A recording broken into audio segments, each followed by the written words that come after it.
Biggest takeaway from family law is that marriage is just made up. Hey beautiful people, how you are doing today? It's your girl Destiny here and welcome back to my channel. How you are doing? Hope you guys are doing great. So today's video is a very interesting video because we want to talk about marriage. So this video is a video of two creators. So this is what happened.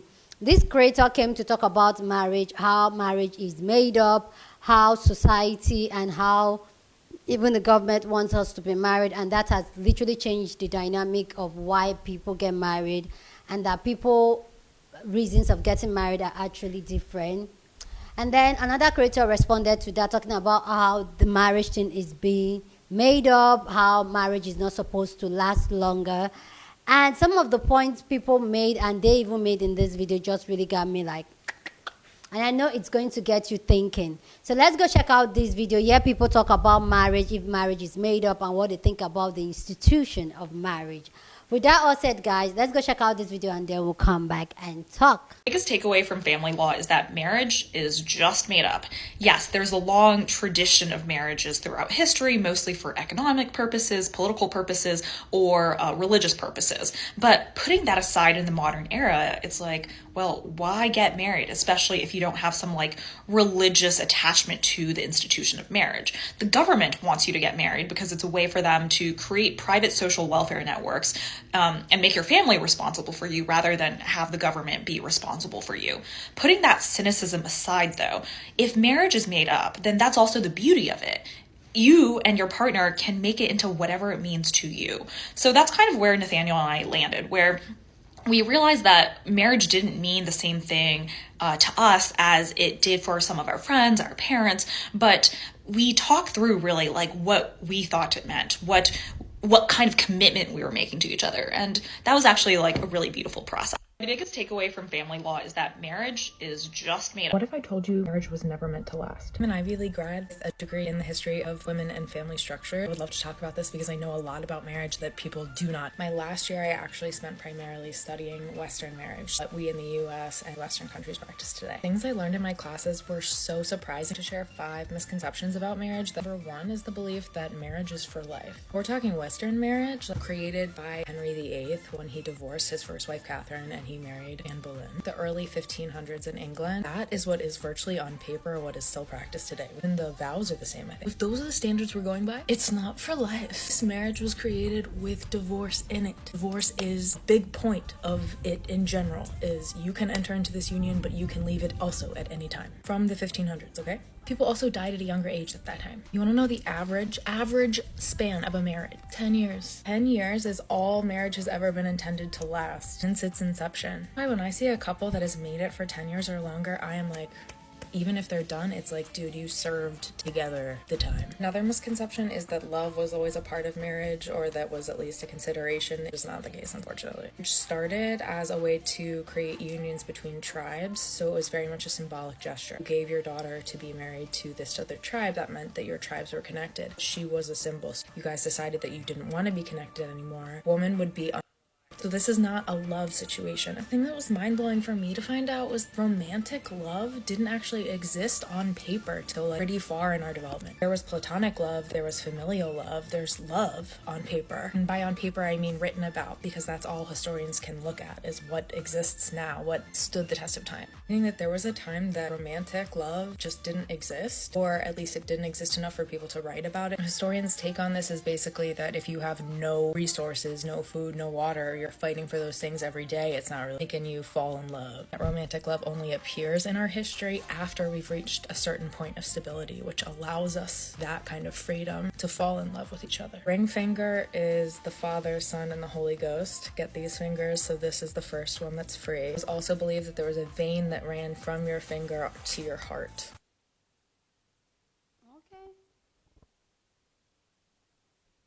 So just because something is made up doesn't mean that it's not real.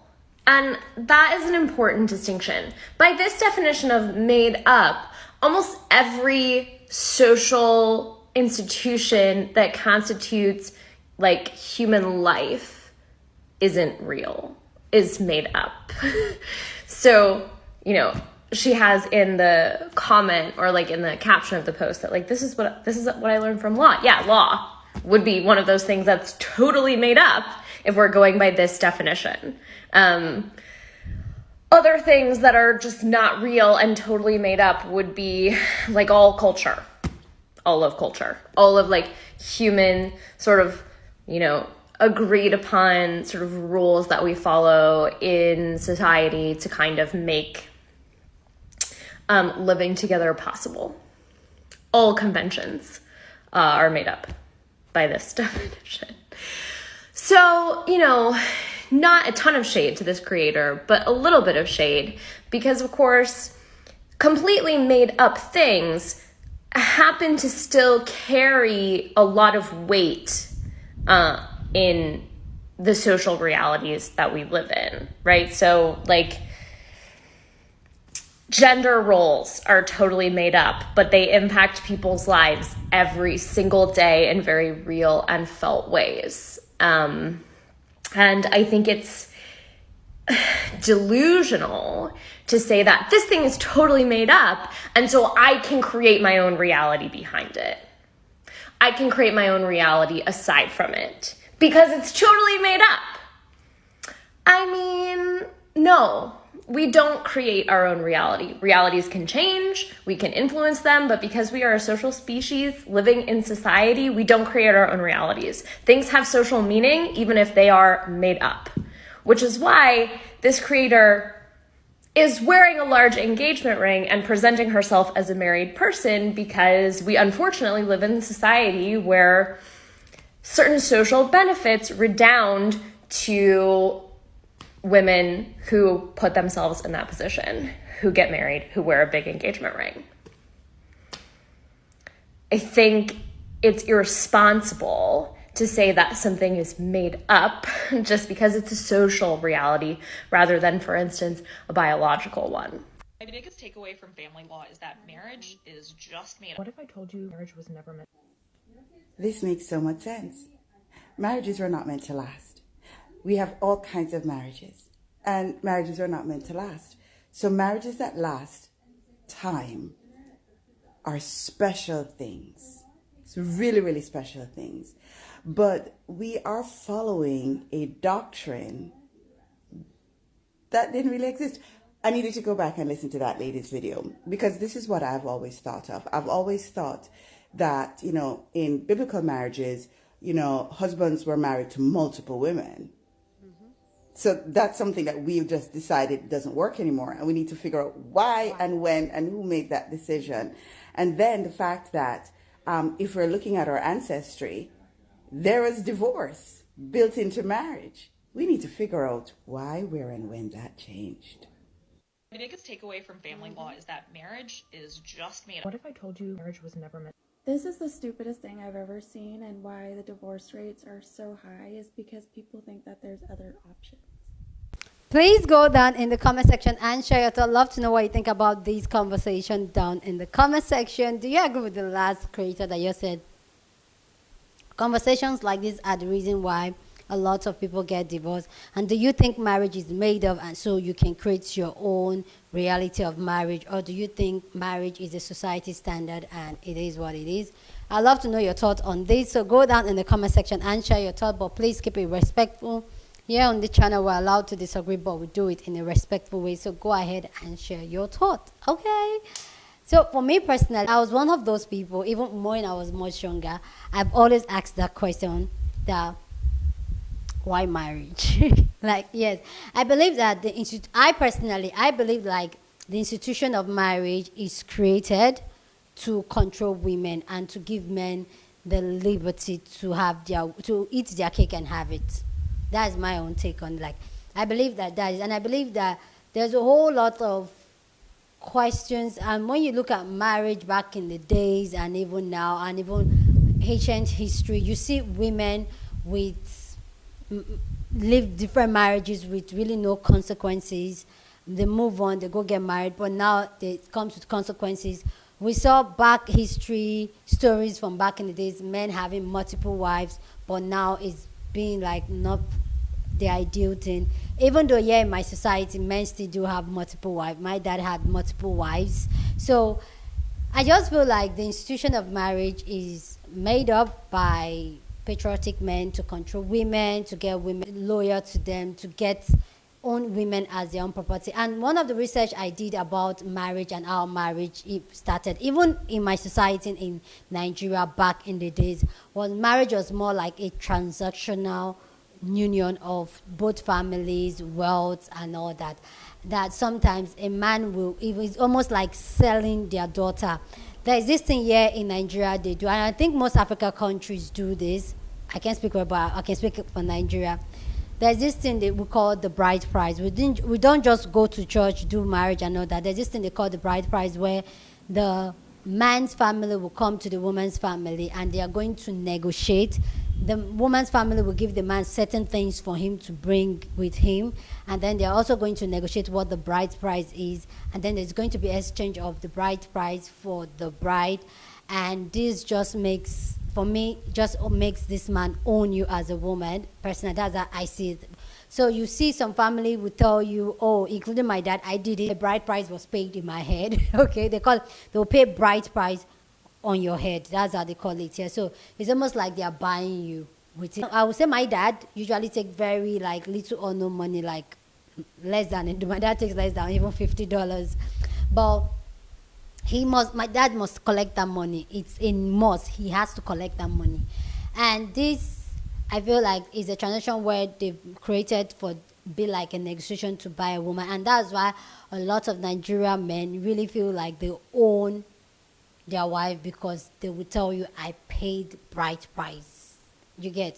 So I feel like the marriage thing, the institution of marriage, was really to own women as property. And even back in the days, it was a thing that even my great grandmother, because I actually met my great great grandmother. So it was something they talked about, how it was made transactional. Maybe you want a land, they can give you, the man will give you his daughter, you give him the land so that he can use the land to farm. And that was it. And for me, I just find it why now a lot of women now see marriage like really restraining and all that. And yeah, I just feel like marriage is not supposed to be, marriage is supposed to, I just feel like marriage, both parties get into it, especially in this day and time where women are speaking up, women are being independent, women are loving themselves and taking care of themselves.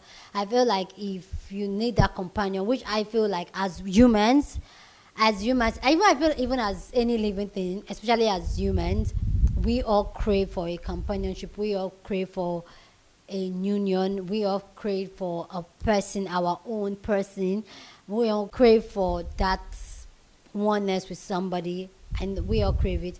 But I feel like as much as we all crave that, I feel like getting into the union marriage, I feel like it should be a conversation both parties have, and their expectation and what, like, be 100% real, because society has raised us to have this ideology where there's this idea society has put in our head and we just go with it, and a lot of our inner expectation and idea of it and what we really want from marriage is not being expressed.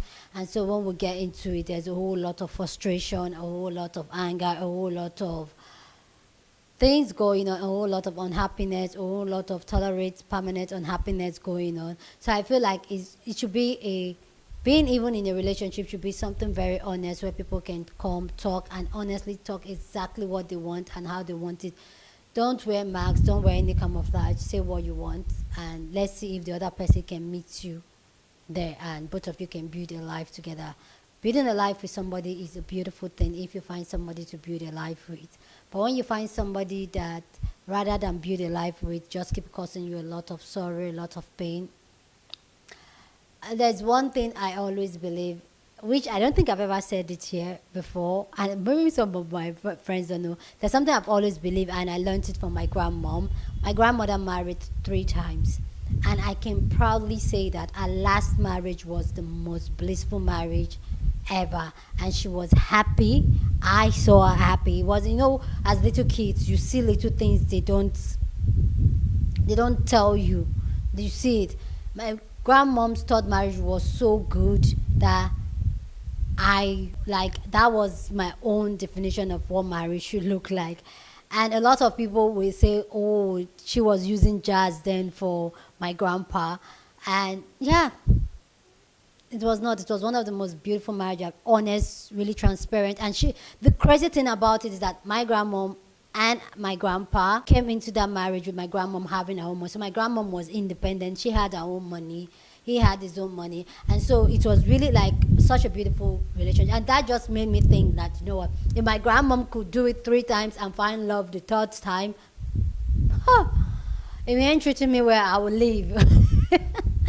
Anyway, guys, please go down in the comment section and share your thoughts. Love to know what you think about this conversation down in the comment section. But please keep it respectful. Here on this channel, we're allowed to disagree, but we do it in a respectful way, okay? Don't forget to share this video with somebody that you want to be part of the conversation, because that's what we do here. We have banging conversation. So go ahead and share this video. Please give this video a thumbs up, smash the like button, because this helps YouTube to push out my content for more people to see, and that will be you supporting your girl. With that all said, guys, subscribe if you haven't subscribed, and I will see you guys in my next video. Deuces.